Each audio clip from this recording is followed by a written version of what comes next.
Ассалому алейкум тамошобинон муҳтарам. Нашри навбати барномаи тиловати ахбор аз телевизиони Тоҷикистон мустақиман манзури шумо мегардонем. Дар студия Оишаи Саттор. Имрӯз дар барнома баргузории форуми байналмилалии сайёҳии Тоҷикистон 2020 дар шаҳри Душанбе.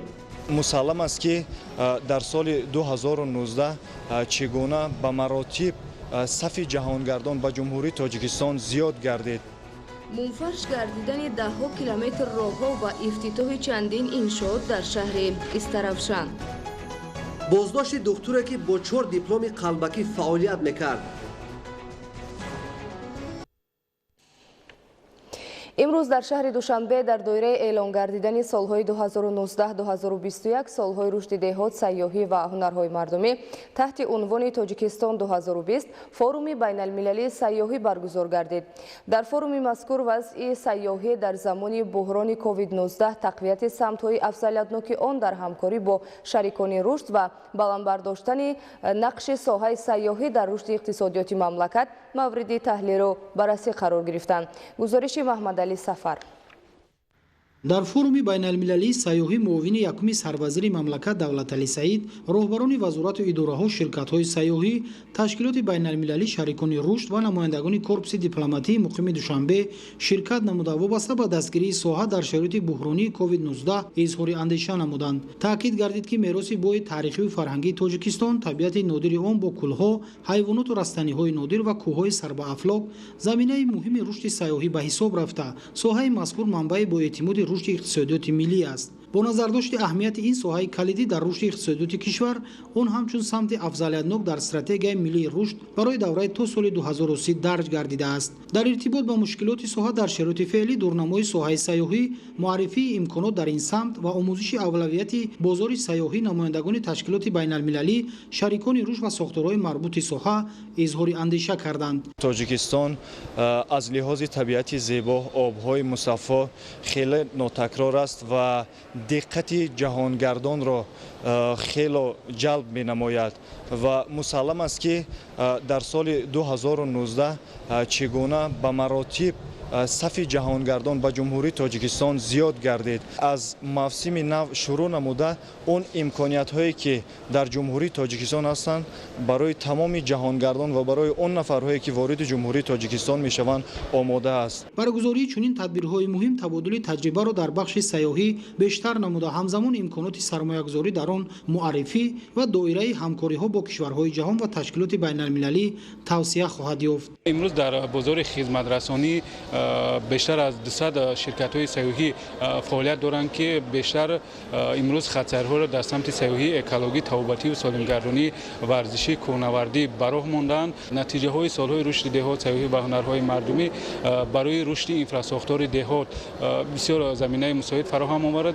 имрӯз ҳукумати ҷумҳурии Тоҷикистон татбиқи лоиҳаи рушди иқтисодиёти деҳотро оғоз намудааст ки мақсади асосии лоиҳа ин дастгирии мардуми маҳаллии шаҳру ноҳияҳои вилояти Хатлон, вилояти Ахбори Точикистон Бадахшон бо мақсади рушд додани фаъолияти худ дар самти соҳаи сайёҳӣ, соҳаи агротуризм, агробизнес ва дигар соҳаҳои алоқаманд мебошад. дар доираи форуми байналмилалии сайёҳӣ таҳти унвони Тоҷикистон 2020 ва солҳои рушди деҳот, сайёҳӣ ва ҳунарҳои мардумӣ, намоишгоҳи имконияти сайёҳӣ ва армоғони ҷумҳурии Тоҷикистон бо пешниҳоди беҳтарин намунаҳои ҳунарҳои мардумӣ, маҳсулоти аз ҷиҳати экологӣ тоза ва аксу мусаввараҳои мавзеъҳои зебои кишвар ташкил карда шуд. дар намоишгоҳ ширкатҳо маҳсулоти навини худро пешниҳод карданд.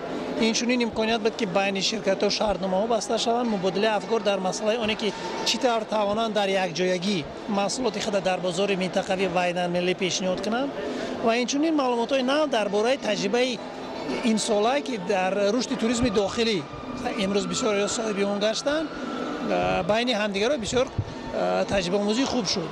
дар намоишгоҳ намояндагони корпусҳои дипломатии муқими Душанбе, шарикони рушд ва ширкатҳои сайёҳӣ ба захираву имконоти сайёҳӣ, табобативу экологӣ, таърихиву фарҳангӣ, кӯҳнавардӣ ва шикоршинос шуда ҷиҳати таҳким ва банақшагирӣ ҳамкориҳои муштарак дар ин самт изҳори омодагӣ намуданд. дар давоми 29 соли соҳиби истиқлолии ҷумҳурии Тоҷикистон дар маркази маъмурии вилояти мухтори Кӯҳистони Бадахшон шаҳри Хоруғ беш аз 500 иншоот сохта ба истифода дода шуд.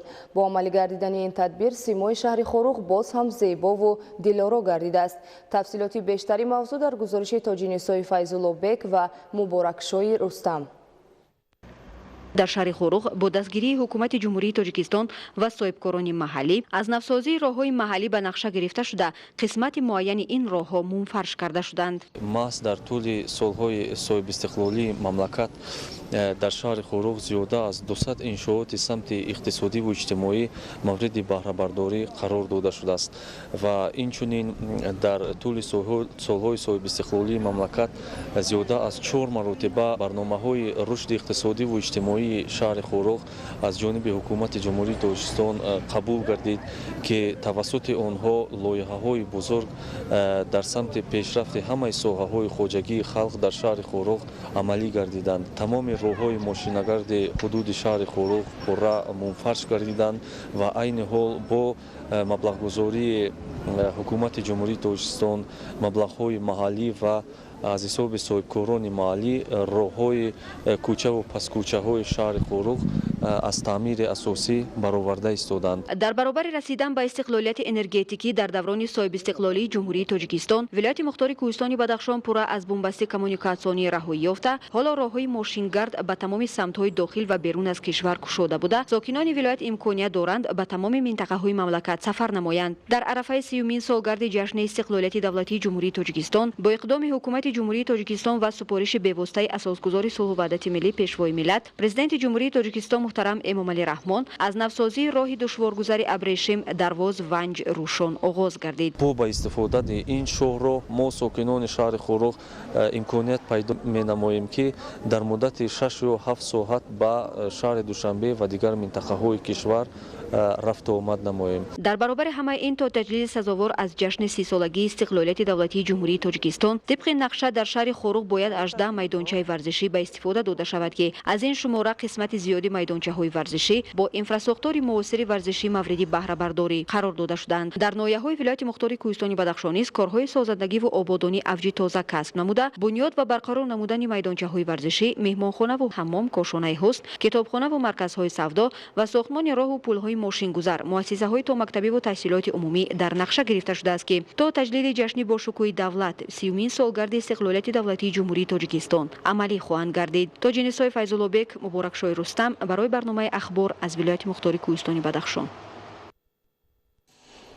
бо бунёди зеристгоҳи барқӣ дар ноҳияи Нуробод зиёда аз 5000 хоҷагӣ бо нерӯи барқ таъмин гардиданд. Иншооти мазкур бо маблағгузории ҳукумати ҷумҳурии Тоҷикистон бунёду муҷаҳҳаз карда шуд.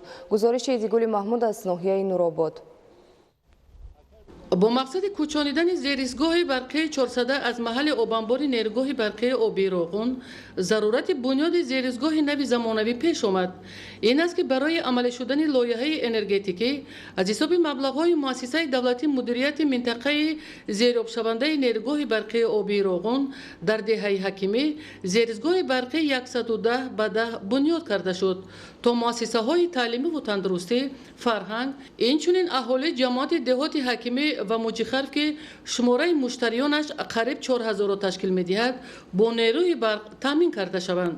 иншооти дигари шабакаҳои барқи дар раванди корҳои созандагӣ ба истиқболи ҷашни 30-солагии истиқлоли давлатии ҷумҳурии Тоҷикистон дар деҳаи Яхч бунёд шудааст. Зеристгоҳи замонавӣ барои таъмини маҳалҳои аҳолинишини ҳудуди ҷамоати деҳоти ба номи Иззатулло Ҳалимов бо нерӯи барқ мебошад. با استفاده دادن زیرزگاه 110 بعد شرایط فراهم می‌آورد که برابر کم شدن تلفات نیروی برق 1500 خودجگی با برق تامین شوند. در روند عملی شدن هدف‌های بنیادکارانه حکومت جمهوری تاجیکستان وابسته با بنیاد نیروگاه‌های برقی آبی روغن ضرورت کوچانیدن اهالی از یک قطار دهاتی منطقه زیراب شونده حدود ناحیه نوروباد به شهرک دربند و دیگر شهر و ناحیه‌های جمهوری پیش آمد. این است که مرحله به مرحله در محل‌های نوبنیاد اینفراساختار ضروری ساخته شده.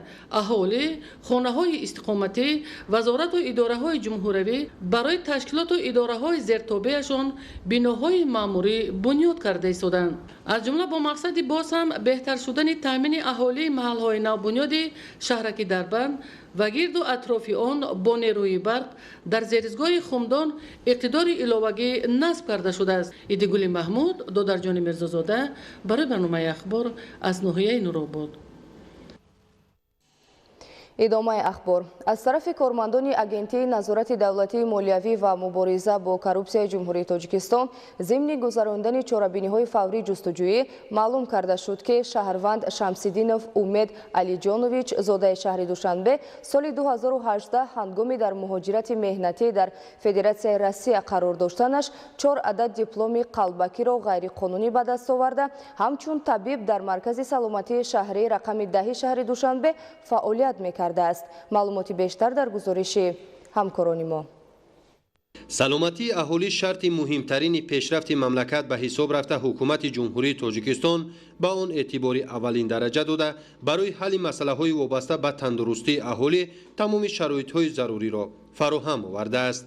ولی نوابسته از تدبیر اندیشه ها تا به حال بعض شخصیت‌هایی هستند که برای به دست آوردن منفعت‌های مالیوی سلامتی اهالی را زیر خطر جدی می‌گذارند. چنانچه در نتیجه از طرف کارمندان اگنتی نظارت دولتی مالیوی و مبارزه با کروپسیای جمهوری تاجیکستان گذراندن چاره‌بینی‌های اپراتیوی جستجویی معین کرده شد که شهروند شمس‌الدینov امید علیجانویچ سنه تولدش 5 ینوری سال 1985 زاده شهر دوشنبه سال 2018 هنگامی در مهاجرت مهنتی در فدراسیای روسیه قرار داشتنش با شهروند فدراسیای روسیه ویونوف الکسی شناسایی پیدا نموده من بعد از آخرین بر عوض مبلغ 100,000 روبل روسیه 4 عدد دیپلم های قلبکی از جمله دیپلم اوید به ختم دانشگاه دولتی طبی کراسنایرسکی فدراسیای روسیه دیپلم نامزد علم‌های طب از مرکز علمی جراحی روسیه و 2 عدد دیپلم ها در ساحه سوزن درمانی و محض درمانی از مؤسسه‌های تعلیمی طبی جمهوری ازبکستان را غیرقانونی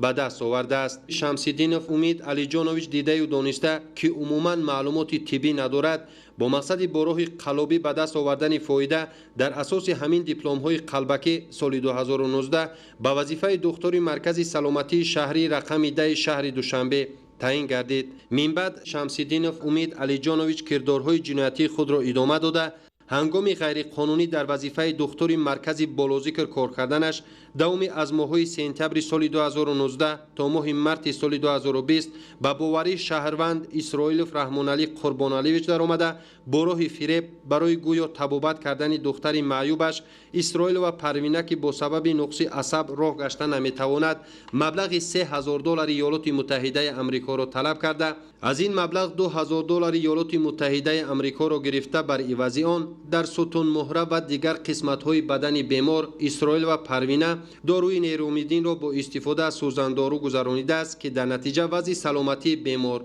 بدتر گردیده است. کار یافته نتونستم. بعد وینوف الکسی را گفتم که خیر بعد دیپلم محض درمانی در کار.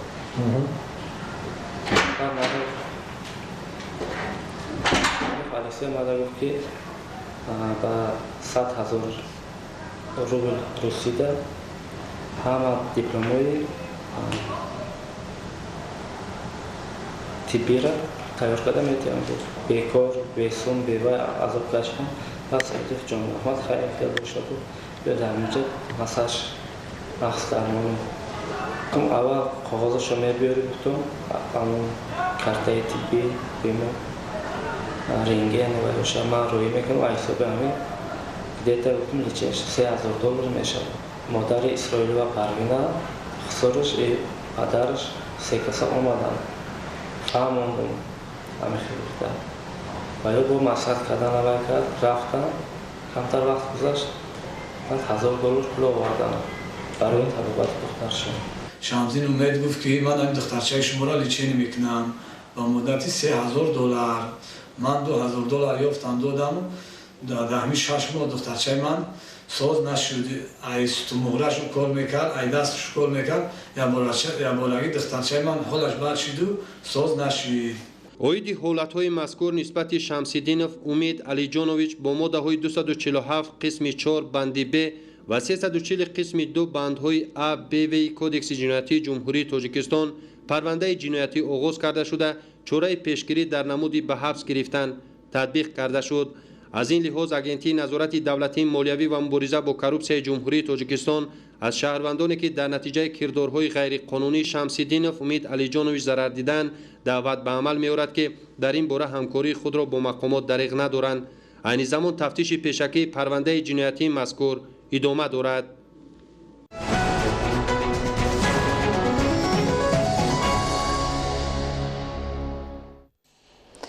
мавзӯи дигар бахшида ба 30-солагии истиқлолияти давлатии ҷумҳурии Тоҷикистон дар шаҳри Душанбе бунёди муассисаҳои нави таълимӣ ва марказҳои омӯзишӣ идома дорад. Дар доираи ин иқдом имрӯз боз як маркази омӯзишӣ ба истифода дода шуд. гузориши ҳамкорони мо дар ин хусус. аз ҷониби ҷамъияти дорои масъулияти маҳдуди алгоритми нав маркази омӯзиши барномасозӣ ба фаъолият оғоз намуда дар он кӯдакону наврасони аз 7 то 17 сола ба омӯзиш фаро гирифта мешавад. дар маркази омӯзишӣ аз рӯи 4 зина хонандагонро меомӯзонанд. зинаи аввал ин скреч ном дорад.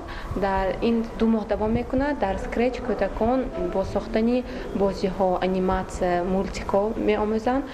зинаи дуюм ин аллакай дар телефонҳои мобилӣ сохтани приложениҳо, андроид приложениро меомӯзанд. ва зинаи сеюм ин аллакай фронтенд ном дорад ки дар ин зина кӯдакон сохтани сайт, яъне ки 3 забони барномасозӣ HTML, CSS ва JavaScript аст.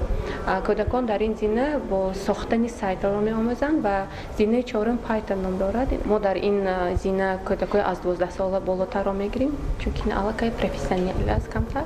бо аз худ намудану сохтани чунин барномаҳои компютерӣ наврасону ҷавонон метавонанд оянда барои ихтирои навгонӣ ва муаррифии ватани худ дар арсаи ҷаҳонӣ ва пешрафти соҳаҳои гуногун ки имрӯз қариб 90% кор тариқи технология пеш меравад мутахассиси соҳа омода шавад. бисёрам хушҳол ҳастем ҳамчун падару модар ки дар чунин курсҳои 2 моҳа барномасозиро ёд гирифтан. фарзандони мо беҳад хушҳол ҳастанд аз ин чизҳои ёд гирифта, аз технологияи нав, аз технологияи муосир ки дар тамоми ҷаҳон ҳозир теъдоди ин чизҳо зиёд шуда истодааст ва фарзандони Тоҷикистон низ аз ин ахбороти нав, аз ин маълумоти нав хафо намемонанд. мақсад аз ба роҳ мондани чунин марказҳои омӯзишӣ тақвият додани завқи кӯдакону наврасон, сохтану аз худ намудани барномаҳо ва дар ин замина забономӯзӣ дониста мешавад. инчунин роҳбарияти марказ тасмим дорад ки дар оянда боз якчанд нуқтаи омӯзишии дигар барои ҷавонон мавриди истифода қарор диҳад.